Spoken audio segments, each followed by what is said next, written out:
a short study today. It won't be a deep study, but just a little bit to know how can we know, how can we recognize the presence of angels around us. How can we recognize that there are angels, in our midst?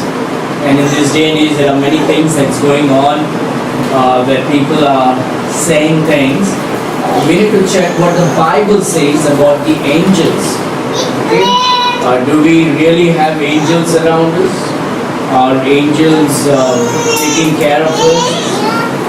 What is angel? What exactly the angels are doing in our lives?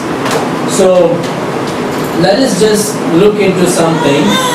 One thing is for sure, if you turn to Job chapter 38, the book of Job chapter 38,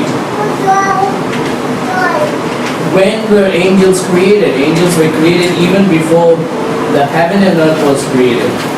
Okay? We find in book of Job chapter 38, in verse number 7 if you read, or 6 and 7 if we read, the Bible says, "Whereupon are the foundations thereof fastened? Or who laid the cornerstone thereof?" Verse number 7 says, "When the morning stars sang together, and all the sons of God shouted for joy." So when the Lord laid the foundation, when the Lord laid the foundation of the earth, or when He began to create, we find the sons of God, the morning stars, shouted for joy. They rejoiced. So what we see is, in heaven, if anything that we saw what angels are doing before, or if anything we hear in what happened in heaven before anything came into existence, when God actually began to create, the first thing that took place, as it is mentioned in the Bible, is worship. Is a praise and worship service. Okay? And when God created, you know what they did? They began to sing praises to God. They shouted for joy. That's why Christians, one thing, what happens is, if you go to a football match or a cricket match, we Christians are actually really what we are when we are watching something that is entertaining us. When you watch a cricket match, or when you watch a football match, or when you are watching a movie, your emotions comes out. But that is really we. But when we go to church, we become a different person. And God is not expecting that to happen. In the church, Christians are just like, can I clap my hands? Can I shout amen? Can I lift up my hands?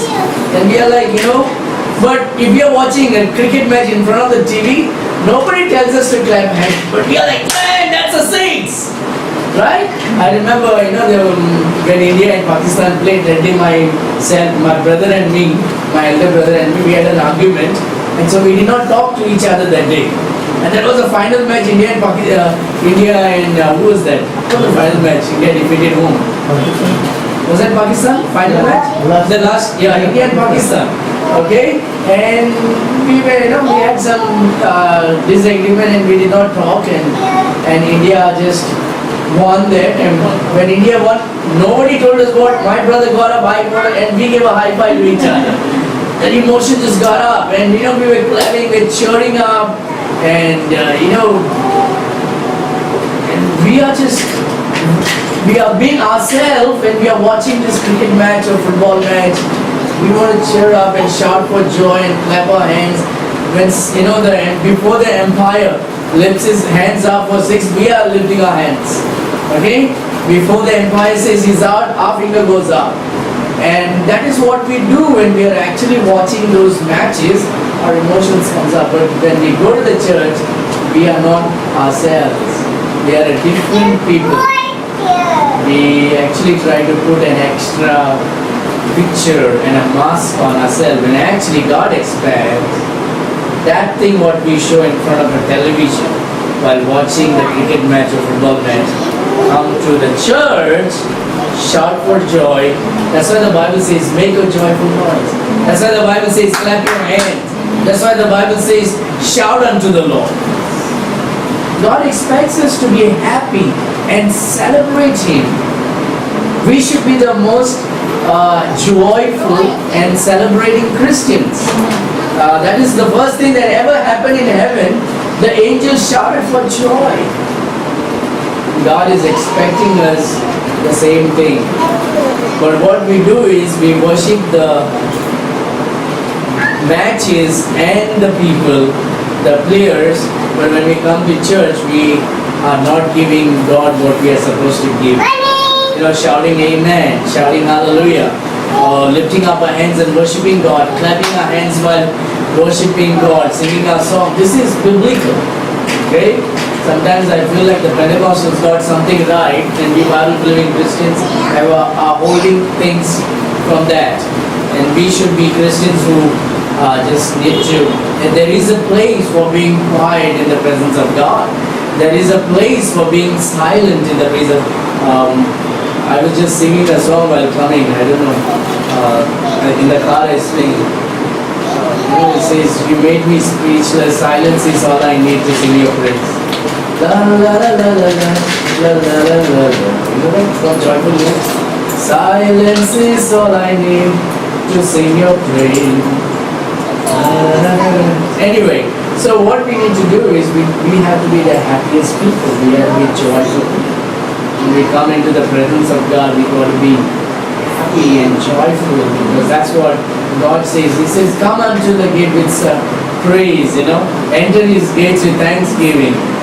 Psalm 101, I guess, says, sing unto the Lord a new song. Okay, clap your hands, make a joyful noise. And that is when we are happy. You know, when we make joyful noise, when we are happy, when we are celebrating. No one tells us to clap our hands when somebody is cutting the birthday cake. We are celebrating, right? And you know, we are all happy, we all do that. But when we come to the church, we are a different people. You know, we need to give God that worship instead of for the matches and whatever. Anyway, what we are trying to say here is the angels were even before God had created the angels, even before the foundation was laid, and they were there to celebrate in the creating work of God. They were there to praise God and give Him the credit and give Him the glory. Okay? Now we got to be careful when we are. Sometimes what happens, some people go on an extreme when they worship, so-called worship, and it becomes an extreme. Too much of flesh is shown instead of the Spirit taking the control in our worship. There's much of the flesh. It becomes like a carnival in the church, and that also should not happen. You know, it's not like, see me how I'm doing better than you. So worship should not be a carnival service, because carnival basically means carnal, comes from the word flesh. Okay, carnality, carnal, and that's how it is, flesh. And carnival means showing the flesh. That's the festival. And we got to be careful that our worship to God does not become a satisfaction of our flesh, but a satisfaction to God. We got to be careful where we draw the line in the worship. Okay? And it is all unto the Lord and not for so here we find about the angels. Angels are shouting for joy. A question today is, can we recognize the presence of the angels in our midst? I'm going to give you two examples. And I will, before I give you an answer, you'll have to listen to the whole thing. If we can really know and say this is an angel, okay, we will be able to see whether this is an angel or not, or how can I recognize the presence of the angel. Now, there was a sister, in our church in Panjim. Both of them, husband and wife, they had gone to Madhya Pradesh, and they were coming back. And when they were coming back, they were coming in a train, and the train stopped for 15-minute break. So what happened? The husband and wife, they got down of the train, they went for a cup of tea and some snacks. and they were having, and that was the time when the train blew the horn, and the train began to move ahead. And the train began to move ahead. The husband ran, got into the train, and the wife was slow. And before the wife could come, the train became quite faster. The wife came, held the handle of the train and slipped down between the train and the platform. Now, they are members of our church. Okay? Now they are, because of job, they are transferred, went back to Bhopal. And now she is between the train and the platform. And she's holding, the husband is holding her hand, the train is moving. Suddenly out of nowhere, a young man comes and pulls her out, and she comes from that gap without a scratch. Without a scratch, she's been pulled as if she was a rubber with oil all over her body, pulls out, and she has no scratch, and somebody pulls the train there, and everything is stopped, and the whole crowd gathers there. From nowhere somebody comes, pulls up, and then he's there, and then he goes. He says, okay, all is well? Fine. Second example I would give is when I went to America with my family, and we said bye to everybody. The final day, July 8th, I remember, July 7th, we are coming, July 8th, we are coming back, and we took a flight from Denver to Texas, and we were sitting in American Airlines. And our train, a seat is booked where I and my wife, okay, 4 seats for us, 3 seats. I and my wife and Israel, and Stephen is in the end. We got into the flight, we have our ticket, our seat number is there. But when we went there, they put us separate. And we were like, I'm tense, and my wife is tense, Israel is crying, Stephen is crying because daddy is there, mommy is there.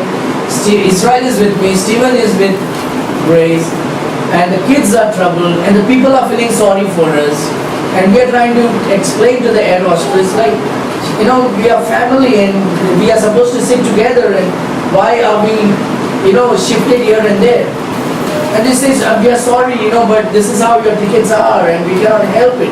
And we are showing, and then say, no, your tickets are come like this, and you will have to sit where you are. Your seat has come. You are troubled. My kids are crying and I'm troubled. I'm disturbed. My wife is disturbed.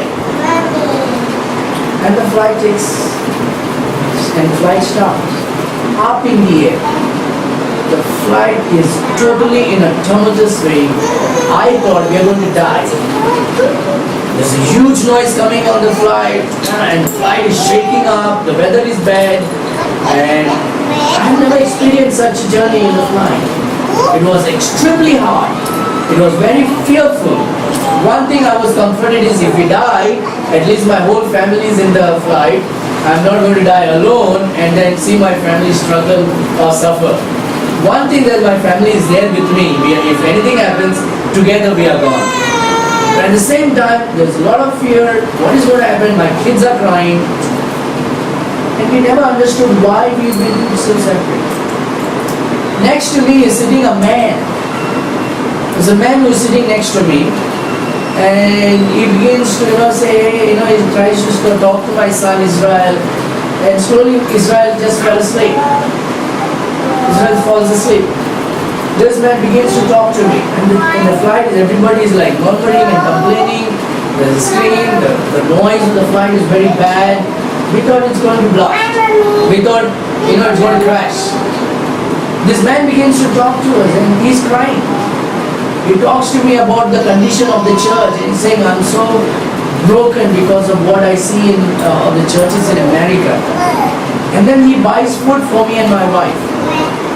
Okay? My wife is far away backside, about 3 seats backward. And he buys food and he continues to talk. And then he gives me money. He says, you know what, the Lord told me to give you $80. He gives me $80.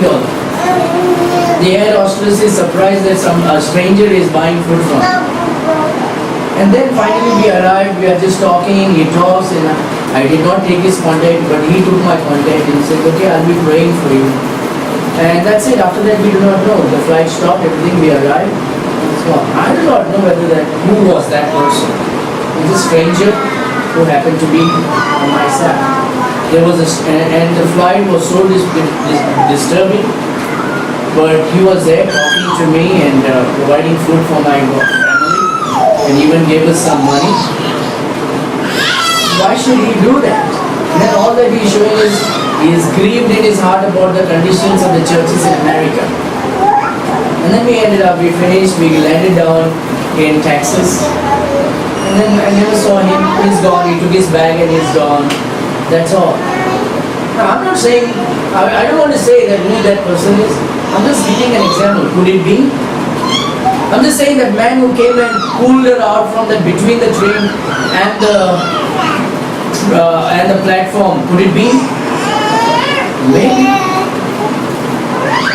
The Bible says the angels are ministering spirits. The angels are ministering spirits. In Psalm 104, in the book of Psalms, 104, by the end of this study, we will answer the question: can we recognize the presence of angels among us or with us? In Psalm 104, verse number 4, the Bible says, "Who maketh his angels spirits, his ministers a flaming fire." These angels are spirits, okay? They are not human beings, they are spirits, which means they can just from one, if they want to be here at this time, they can be here, and the very next moment, if they want to go to some another place, at that very moment they can go. They are spirits, they can be, okay? They can travel fast. The Bible says God made them as spirits. The angels are spirits. In Hebrews chapter 1, verse number 14, Hebrews chapter 1, verse number 14.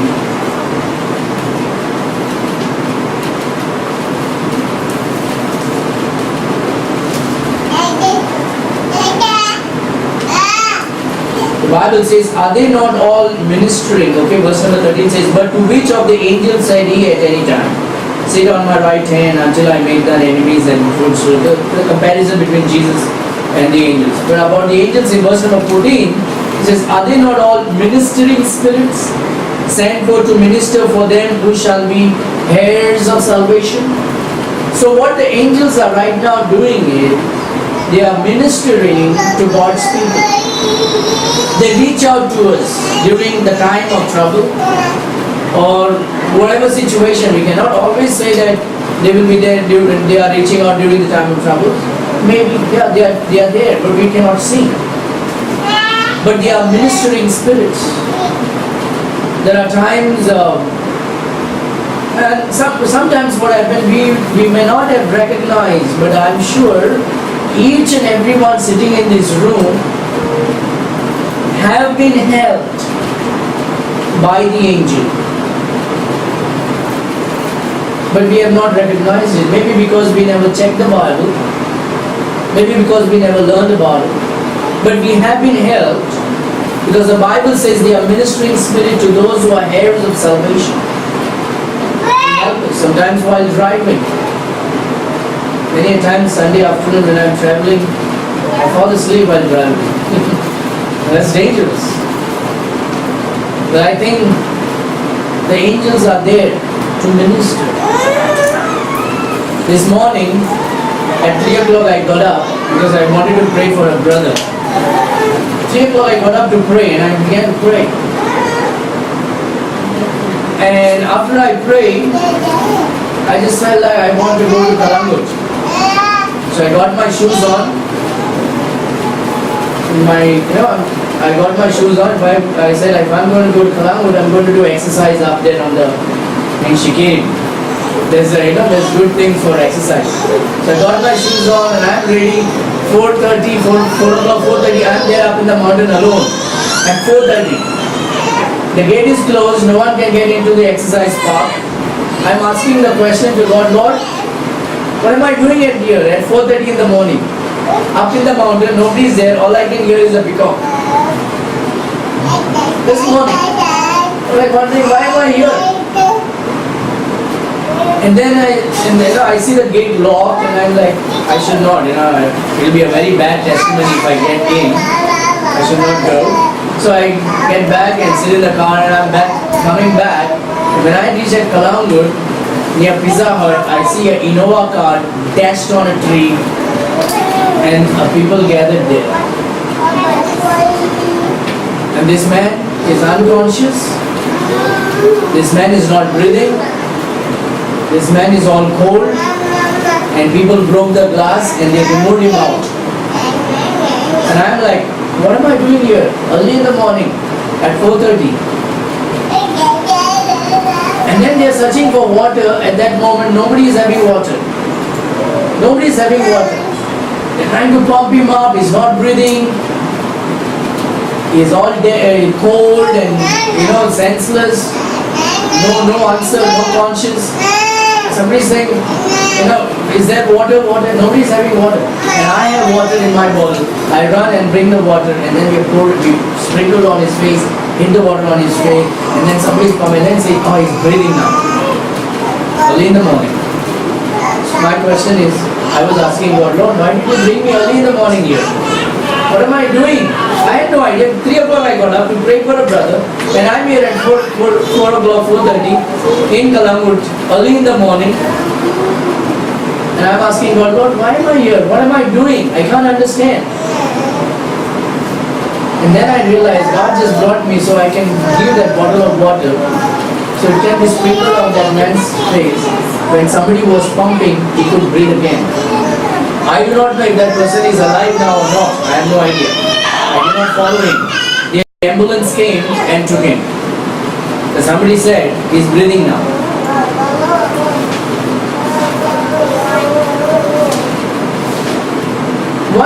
Sometimes in our life, everyone in this room has been helped by the angels. Because they are the ministering spirit. They minister unto us. They appear in dreams. In the Bible, when we see they have appeared in dreams to the people. The Bible says they don't die. In the book of Gospel of Luke, chapter 20, verse number 36 says the angels don't die. They are immortal. Godly angels. Now one thing is, can you recognize an angel when he comes before you? That is our question. Can we recognize the angel when he comes before you?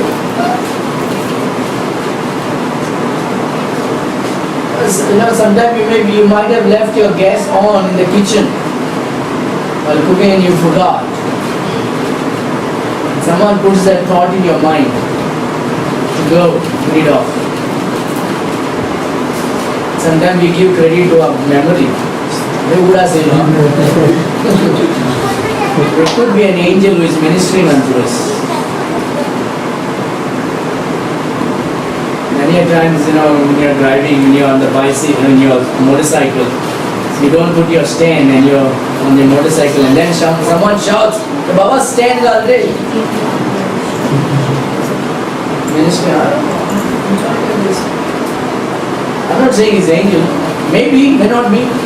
But someone was there to minister unto us. You just try to cross the road and there was a car coming, someone pulls you. Or someone shouts, you come back. The one thing is for sure, the Bible says they are ministering spirit, which means they are working for us, they are serving us, they are helping us. Minister means to serve. So when we actually say chief ministers, they are chief servants.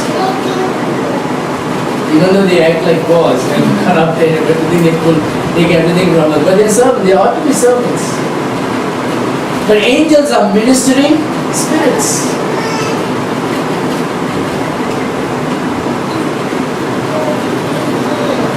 There are two kinds of angels according to the Bible. According to the Bible, there is good angels and there are evil angels. Okay? There are good angels and evil angels. Evil angels are those, when you read Matthew chapter 24, when Lucifer rebelled against God, there were many angels that followed him. They are fallen angels. They are evil. Basically, those are the evil angels. They take the form of these dead people and come. People say, no, I think your uncle died last month. He came, I saw him at 5 o'clock this morning. Uncle never comes back. He's either gone up to heaven if he's saved, if he's dead, if he's lost, he goes to hell. But these evil angels, evil spirits, they are able to take this form and come. There are godly angels, good angels, they are ministering spirits, and there are evil angels who are doing the work for Lucifer. The principalities and the powers of air, prince of darkness. So there are two kinds of angels. There are two other beings in heaven. Now there are many other things that we can study, but today we are just looking at angels. But there are two more people, two more beings in heaven. One is the seraphims, another is the cherubims. And they are not mentioned all the time in the Bible. If we take to the book of Ezekiel, Ezekiel chapter number 1. Take Ezekiel chapter number 1.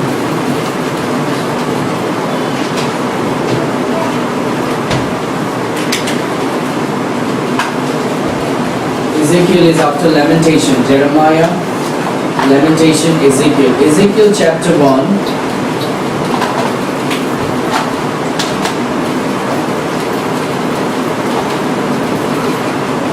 See verse number 5.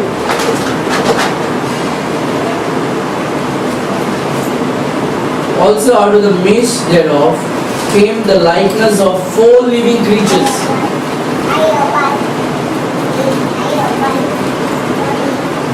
There are 4 in numbers. The cherubims are 4 in numbers. 4 living creatures, and this was their appearances. They had the likeness of a man. Look at verse number 6. And everyone had 4 faces. The cherubims have how many faces? 4 faces. These are not angels. Angels don't have 4 faces. Okay? These are cherubims. We'll see in other words. And everyone had 4 faces. And everyone had how many wings? 4 wings. These are not angels.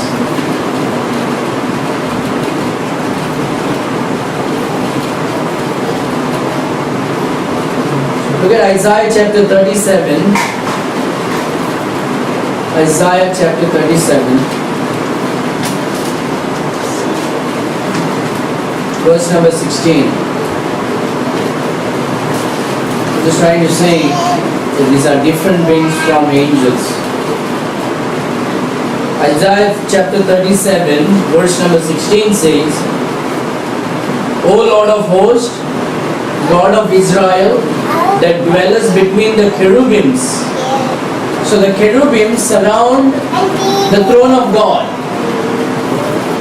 Dwellest between the cherubims, thou art the God, even thou alone, of all the kingdoms of the earth, thou hast made heaven and earth.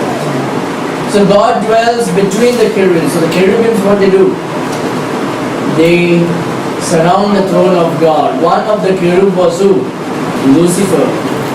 He was before the throne of God. How many wings do they have? 4 wings. How many faces they have? Each one has 4 faces. It's a different being.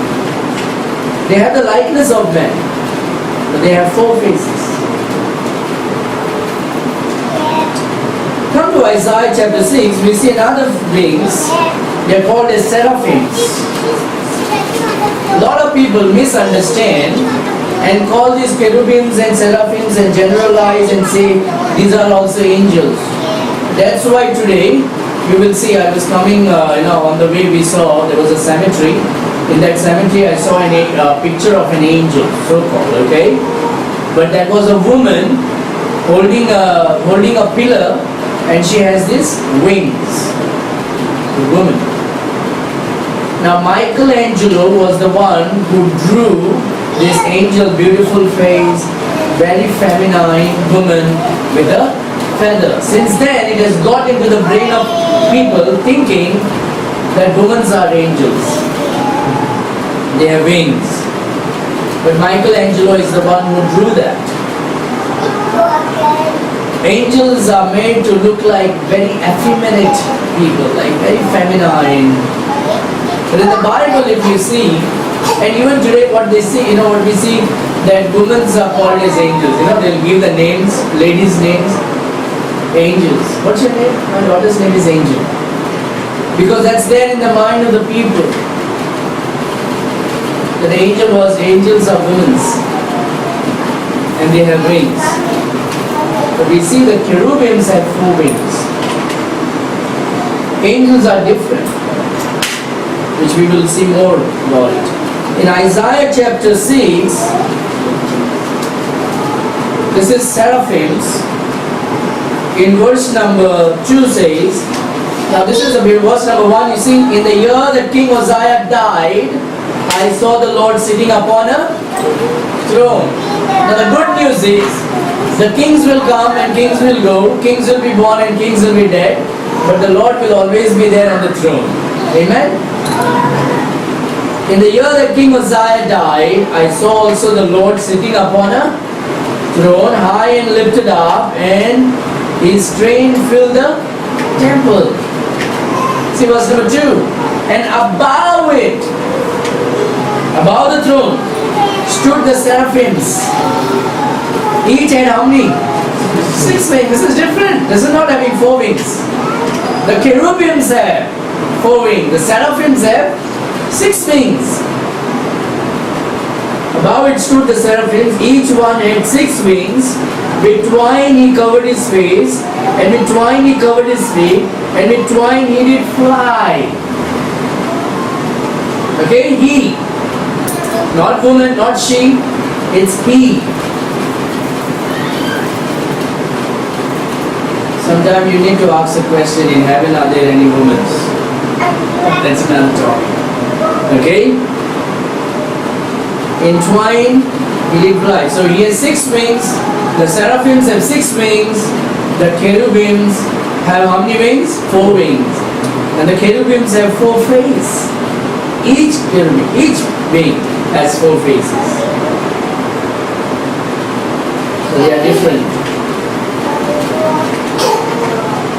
Now let's ask this question. Come to Hebrews chapter, Matthew chapter 18. I know I'm going here and there. This is not a very well organized teaching, but you will get an idea about what we are talking today. In Matthew chapter 18, verse number 10, look what Jesus is saying here.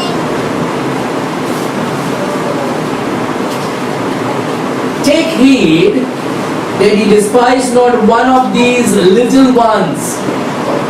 For I say unto you that in heaven, what is the next 2 words?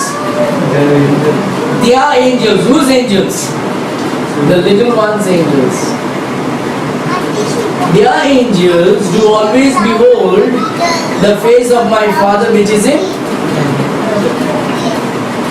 The day you were born, God assigned an angel for you. Everyone has an angel having a responsibility of your life. He is your ministering spirit. Everyone has an angel who ministers to you. And he has a command, not from us, not from you. He has a command from God. and he will do exactly what God has told him to do. But we each one has an angel. You may never, you might have not known because we never thought about it. But so many times in our day, so many times in our life, the angel has helped us. Now he will not come as a light behind our head. There are many people say that my angel sent. There was a man called William Branham who believes, they don't believe in one God in three persons. And there is this big doctrine that's going on, and he believes that he is Jesus Christ, and then first he believed he is Elijah, and then he believed he is Jesus Christ, and then what happened? Somebody clicked a picture while he was preaching, and there was a bulb behind, and that guy, when he clicked, he took a picture, and then just behind looks, there's a bulb behind that shines. And this William Branham made this picture so published, and now it is on all his magazine that you'll see the angel was standing right there as a light. He never comes like that. The Bible doesn't say someone comes, says Satan comes as an angel of light. Okay? Angels don't come as an angel of light. Satan comes as an angel of light. We'll see how does this angel comes to us. How does angel come and minister to us? Can we recognize it? So here, according to what Jesus says in Matthew chapter 18 verse number 10, that each one has an angel who's ministering. They are angels. You always behold the face of my Father which is in heaven. Now how does the angel look at you? Is the angel having feathers?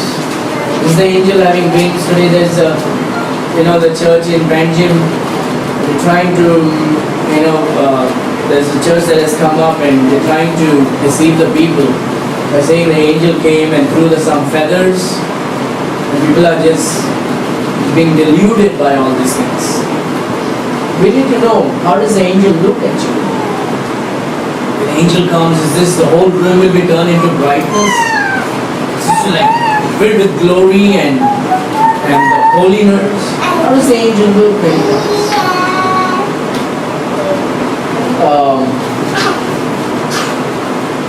Come to, let's take Daniel chapter 9. After Ezekiel is Daniel.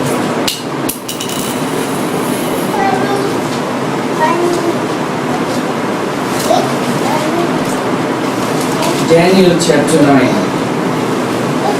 We need to move fast.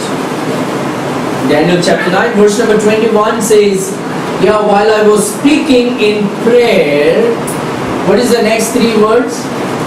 Even the man Gabriel. You see Gabriel is coming as what? Man. Even the man Gabriel, whom I had seen in the vision at the beginning, being caused to fly swiftly, touched me about the time of the evening oblations. Some people say, look, he's flying, that means he should have wings. You don't have to have wings. If you're a spirit, you don't need a wing to fly. If you're a spirit, you don't need a wing to fly. There are many birds, they are huge and they have wings but they cannot fly. And here we have a man, the Bible doesn't say he has wings, it says he flies. Okay? While I was speaking in prayer, even the man Gabriel, whom I had seen in the vision at the beginning, being caused to fly swiftly, and just go.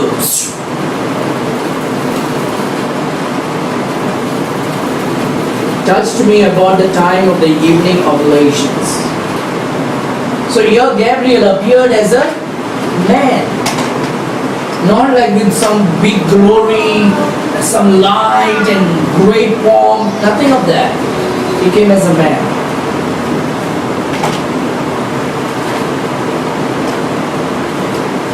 In Mark chapter 16, Gospel of Mark chapter 16, the The Bible never says the angels have wings. The Bible makes it very clear the seraphims and the cherubims have wings. The seraphims have how many wings? 6 wings. The cherubims have 4 wings each person. The Bible never says that the angels have wings. Some people say, so what if the Bible doesn't say, but that doesn't say that he does not have wings, so he could have wings. Now, if he really has wings, God would have told. Does the Bible have to say man doesn't have wings? No, because man doesn't have wings, so it is not necessary to say. In the same way, angels don't have wings. That's why the Bible never mentioned whether angels have wings or not, because they don't have. But the seraphims and the cherubims have wings. Okay? Now remember, angels are ministering spirits. They come to men, they come to the women, they come to the children, to help, to serve, to protect. In Mark chapter 16, this is the resurrection time. You know what is happening? In Mark chapter 16, see verse number 5. And entering here what happened? These people are entering into the tomb to see Jesus Christ, to get the body. And entering into the sepulchre, they saw what? They saw a young man. They did not see some light. They did not see some like, wow, this is something great, man. They saw a young man. A normal young man. The other scriptures say this. So they see one side, so they say a young man. But there were 2 men. If you read in Gospel of John and Luke, okay? They saw a young man sitting on the right side. On the left side there is one more man. But what happened? Clothed in a long white garment. Now if I take a bird can fly. The birds have wings and feathers, right? If I put a garment over the bird, what will happen to the bird? Can the bird fly? No. Here the angel is having garment. He's sitting like a normal man. They are not covering their wings. They are wearing garments. They don't have wings. They are wearing garments. Their garments are what? White. And now people are showing it that, they are just to manipulate the people. They are coming up with new manifestations saying that, see, angel's feather is fallen down, it's brown in color, it's blue in color. Whenever the angels appeared, the Bible says they were clothed in white garment. That should actually ring a bell and say, oh, so whatever these people are showing is brown color feather, black color feather, blue color, that's not angel. These people are making a method just to deceive people. And the Bible says, be careful, in the last days, in my name, many will come and deceive you. Don't run here and there. There's a young man. They were sitting like, they were young men, not women. They were young men. Okay, they don't come as children. Angels never come as children. In the movies they are. In the movies or in pictures, small little chubby babies with diapers having a star. Right? And a crown on their head. It's on the movies and on the magazines. It looks beautiful. But angels are not like that. Angels are strong, ministering spirit. They are extremely strong and mighty people. Mighty spirits. And their work is to minister to us. And they are men. All the time the angels appeared. They were men. You remember, right, in Genesis, if you want to turn Genesis chapter 19. Genesis chapter 19. The story is they are coming to Abraham and then they go to Sodom and Gomorrah. And they destroy Sodom and Gomorrah because of the sin. Okay? In Genesis chapter 19,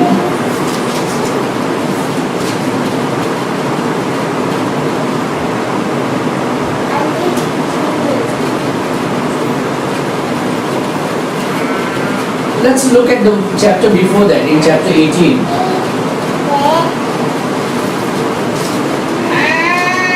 Verse number 1 says, and the Lord appeared unto him in the plains of Mamre, and he sat in the tent door in the heat of the day. Who appeared? The Lord. And he said, verse number 2, and he lifted up his eyes and looked, and lo, 3 men, not women, not babies, 3 men stood by him, by Abraham. And when he saw them, he ran to meet them from the tent door. The Lord appeared, and then there are 3 men that are standing by the Lord. And when he saw them, he ran to meet them from the tent door, and bowed himself toward the ground, and said, My Lord, if now I have found favor in thy sight, pass not away, I pray thee for thy servant. 3 men. And then what he did? He's feeding them, washing their feet. And then we find their blessing, Sarah. Okay, God manifesting in the form. As a man, no wings. Then in chapter 19 when you come, you see the Lord. About the Lord. See verse number 1. There were 3 men. Now see, the 1 stayed back and 2 goes to Sodom and Gomorrah. Verse number 1, and there came 2 angels to Sodom at even, and Lot sat in the gate of Sodom, and Lot seeing them rose up to meet them, and he bowed himself with his face toward the ground. And he said, Behold now, my lords, turn in, I pray you, into your servant's house, and tarry all night, and wash your feet, and you shall rise up early, and go on your ways. And they said, Nay, but we will abide in the street all night. 2 men.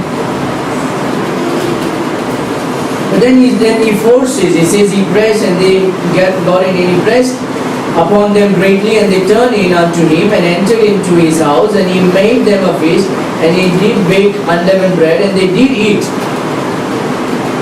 But before they lay down, the man of the city, now this is important. See, people did not recognize that they were angels. They recognized them as what? Men. We know them as angels because the Bible says. But at that time when the people saw, when they were there, what they saw as? Men. Now this is a very bad place, Sodom and Gomorrah. It's the sin of sodomy. And so what they thought, but before they lay down, the man of the city, even the man of Sodom, compassed the house round, both old and young, all the people and every quarter, and they called unto Lot and said unto him, Where are the men which came in to thee this night? Bring them out unto us, that we may know them. They wanted to commit sin with the man, because they did not know it was angel. They thought it's man, because these angels, when they come as men. They are spirit, but they come in the form of man. See, if they knew that it was an angel, they would have seen, this is something, right? No, they just come as a common man. You may not maybe angel is sitting next to me, You would never say that. It's just somebody sitting next to me. There's some man is sitting next to me. They never had angel wings. He just came as a man. If you see, when angel Gabriel appeared to Eve, she says him. We know it's an angel because the Bible says. Come to Luke chapter 1 maybe.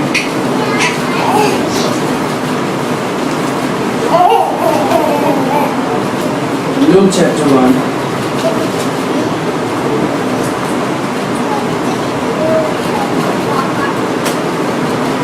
The Bible says, verse number 19, and the angel answering said unto him, I am Gabriel, speaking to Zechariah, I am Gabriel that stand in the presence of God, and I am sent to speak unto thee and to show thee these glad tidings. Okay, here Gabriel comes and speaks and says who he is, introduces himself. Now, when he appears to Mary, in verse number 26, Luke 1, and in the 6th month, the angel Gabriel was sent from God unto a city of Galilee named Nazareth. Now there are two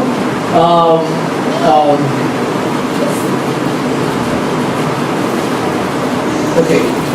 And in the 6th month, the angel Gabriel was sent from God unto a city of Galilee named Nazareth, to a virgin espoused to a man whose name was Joseph, of the house of David, and the virgin's name was Mary. And the angel came in unto her. We know it as an angel because the Bible says.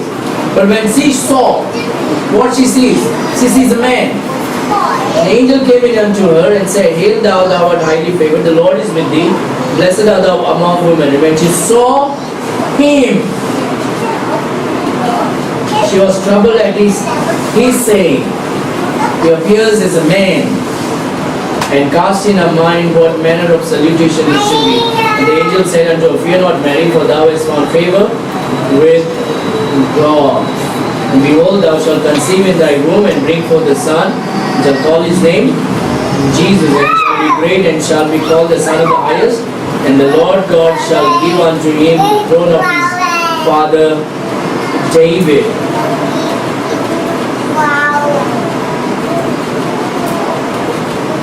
He did not appear to Mary as an angel. But we know he's an angel because the Bible says. But she recognized him as a man. When angels appear, they appear as man. You may not know that it was an angel sitting next to us. The angel was standing next to us. Just a common man. They are ministering spirit. They bring message. They minister to us. Why? Come to Hebrews chapter. Let's go to Acts chapter 10. You know the story about Cornelius, right? Acts chapter 10. In Acts chapter 10, you see verse number 3. He sees a vision. Okay, the vision angel is in verse number 3. And he saw in a vision, evidently about the 9th hour of the day, an angel of God coming in to him and saying unto him, Cornelius. He sees a vision here.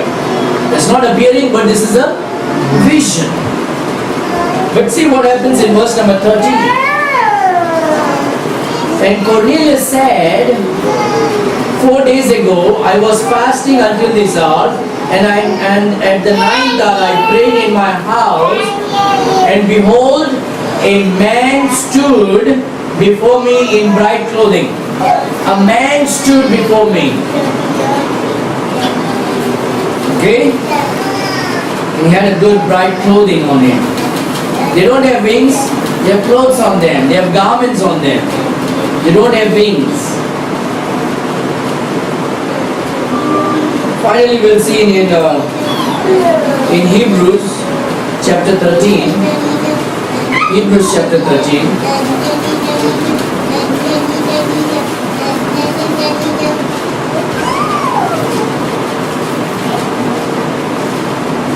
Many a times, you know what? You have done some charity work for somebody not knowing who he is. But you did something. You wonder why. See in Hebrews chapter 13, verse number 2. Be not forgetful to entertain whom? Strangers. You got to be careful nowadays. Some people say we are salesmen and they come and rob your house. That's why we need to pray for discernment from God. And God will protect us and take care of us. The Bible says, be not forgetful to entertain strangers. These are people that you never know. And they are there. They might have sometime, many a time, you have done something and you never know. The Bible says, be not forgetful to entertain strangers, for thereby some have entertained whom? Angels unawares. You see, if they have appeared as angels, you may know that they are angels. But they never appear as angels, that's why we are unaware. So can you recognize that angels have appeared before you? No. But they are there. They are ministering to you. You are unaware of it. A lot of people say an angel appeared to me. He was there in my, he's sitting next to me. Don't believe. When angel appears, you are unaware of it. But he comes as to minister unto you. Maybe when it is done, you may like, maybe it could be angel. Once it is done, then you may realize it could be angel. I'm just beginning to think the man who was sitting next to me on the fly, who was he? I'm just beginning to think who was that person who pulled that woman between the train and the platform, who could be easily snatched into pieces, and she just popped up and not a single scratch. Who was that? I don't know. I'm not saying angel. Could be. But remember one thing, when angels appear, you will never know it is an angel. He will appear as a man, knowing nothing. Why? He comes with a garment. Angels, everywhere you read in the Bible, when angels appear, they appear with garments. If they appeared with wings, or if they came, people would have known that is an angel. And by the way, angels don't have wings because Bible never mentions. If the angels had wings, Bible would have just mentioned, just as the Bible mentions about the seraphims and the cherubims. So can I immediately recognize the presence of an angel? People say, I could smell something. The other day, one pastor called me. He called me up and says, I heard you made a video about these people who are, saying that the gold dust falling from heaven and some feathers falling from heaven. And I heard that you exposed them. What is it about, Pastor? I said, Pastor, when in the Bible, when anything happened, it was genuine. People never doubted. It was genuine. And here they are faking up things and trying to deceive the people. And he said, okay, I don't believe. I think that is a lie what that man is trying to do. This is a Pentecostal pastor telling me about what the other Pentecostal pastor. And he said, and he agrees with me. And he said, I think that's a lie. But then he said this. Many a times, Pastor, I can smell rose smell in my house, and even my church members can smell rose. I asked Pastor, do you have a garden? He said, yeah. Do you have roses in your garden? He said, yeah. Why do you ask? No, I said, I simply asked. Look what people never understand that it's a rose or what. This guy say, and what he's trying to say is, he is smelling angels moving around. They are ministering spirit. They will come just like a normal man, a stranger, and help you. And they are there helping us, dear friend, whether you know or not. So many times in a day, they are with us, taking care of us. You don't have to pray to them. But God has given them a command and they take care of you. You have to pray only to God. You don't have to worship them. In the book of Revelation, when John bowed down to an angel rebuked him. He said, no, you should worship only God. I'm just a servant of God. I'm just a fellow servant. Amen? So you see, when there is a pollen season, everyone flower smell. You have a mogra, jasmine in your this, smell jasmine. We are near a house, there's a huge tree, there's a Hindu temple. There's this huge tree, and that tree in a particular season, I think it's in April. I hate the smell, you cross that path, the smell is so powerful. I don't know, some of you are saying that there's a huge tree and there's a particular flower that gives a smell, and it's a huge tree. And the whole village smells because the flower blooms. You will never recognize it. I can smell angel. Or the feather of an angel, it's brown and black. No. The angels come with a white garment. Amen? But they are ministering spirits. They are ministering spirits. And you will never recognize at that moment. But when it is done, you might recognize.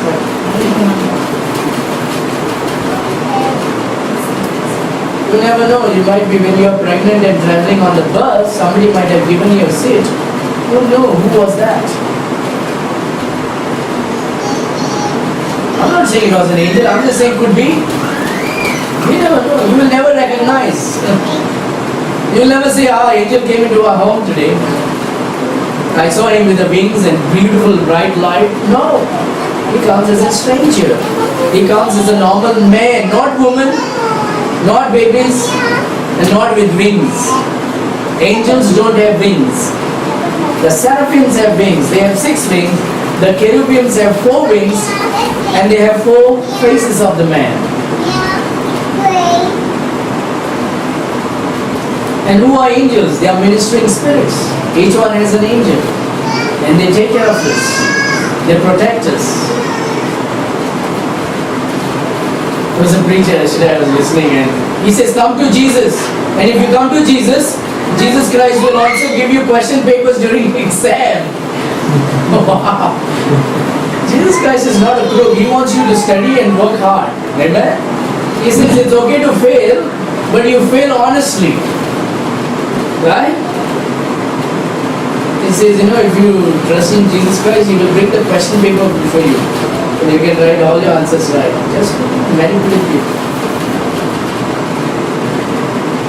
He may bring remembrance. He'll remind you. Your ministering spirits. They remind us, help us, protect us.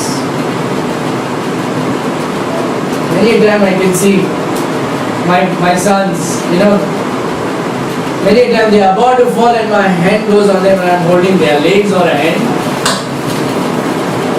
They are about to hit their head on the leg, somehow our hands go. Isn't it, brother? It could be the angels pushing our hands right at the time. But I'm just saying, He comes as a normal man.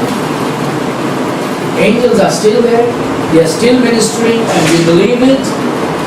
They come as men, they come as strangers, and many a times you have entertained them, but you are unaware. Why? Because they come as a common man. If they don't come as a common man, if they come with this brightness and this great pomp and this wings and all this thing, you know what you do? You will know it was an angel, right? But no one knew it was an angel. Only the Bible says that was an angel. And many times they are helpless and we have not known. But when things have happened, then we can recognize maybe it was an angel. So, will I be able to recognize that the angel is around me? No. But they are taking care of us. They are ministering to us. They are protecting us. When you are driving, when you are working, when you are walking, when you are cooking. It's a great comfort. I'll tell you what. The President of America may have huge security, but the child of God has the best security. Amen? So next time you walk, be conscious that you have a powerful bodyguard around you. Shall we pray?